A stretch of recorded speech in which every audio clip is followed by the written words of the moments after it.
Head daamid ja härrad, kallid kolleegid, mul on suur rõõm teid täna siin tervitada konverentsil, mis on pühendatud kirjanikule ja tõlkijale Vladimír Macurale. Soovin tänada korraldajaid, eriti Tšehhi Eesti Klubi ja Iivi Sõidumaa. Suur tänu, Iivi.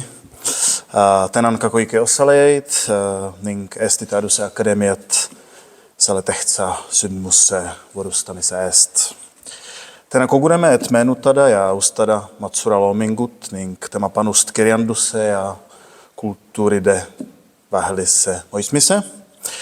Loodan, et teie arutelud ja ettekanded avavad uusi vaatenurgi ning inspireerivad teid jätkama alustatud teed. Kallid kolleegid, lubage mul nüüd jätkada minu kõne inglise keeles. Ma arvan, et see on kõigile head uudis. Kas te olete nõus? Kas see on okay?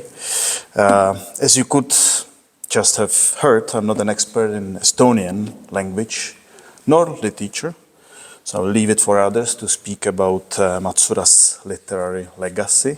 And I will only briefly highlight two aspects of Macura's work, which I personally find important.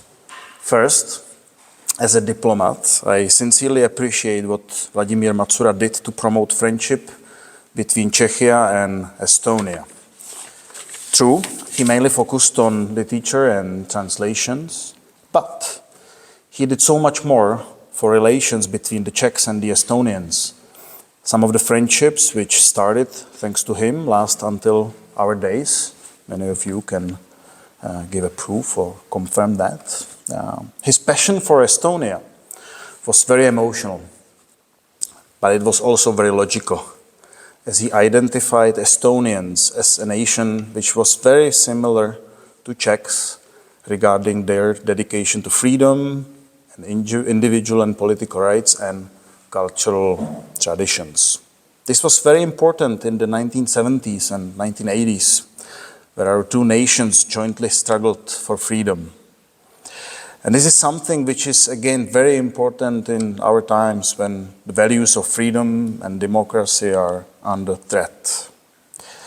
Second, on a lighter note, I must mention Macura's sense of humor, the way he organized the semi-clandestine Baltic Club, which Ivi mentioned, with its secret code names. Macura himself was called Friedrich Reinhold Kreutzwald, which is not exactly modest, but I think he definitely deserved that name.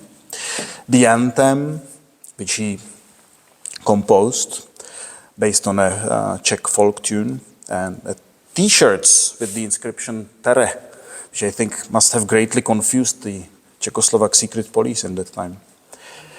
But it also shows Macura's amazing sense of humor, a treat which is always in short supply. Ladies and gentlemen, let me conclude by mentioning something which might sound naive. I'm very new in Estonia, just a couple of weeks. But I'm convinced that if someone deserves to be commemorated by a memorial plaque, small one, or a street named after him in his beloved city of Tallinn, maybe a tiny street, tiny square. It is definitely Vladimír Macura. So maybe this event will inspire us to work on this. We'll see. Dear friends, I hope that this conference today will help better understand and appreciate Macura's legacy. Thank you very much for your work and for your attention. Aitäh teile kõigile ja head konverentsi!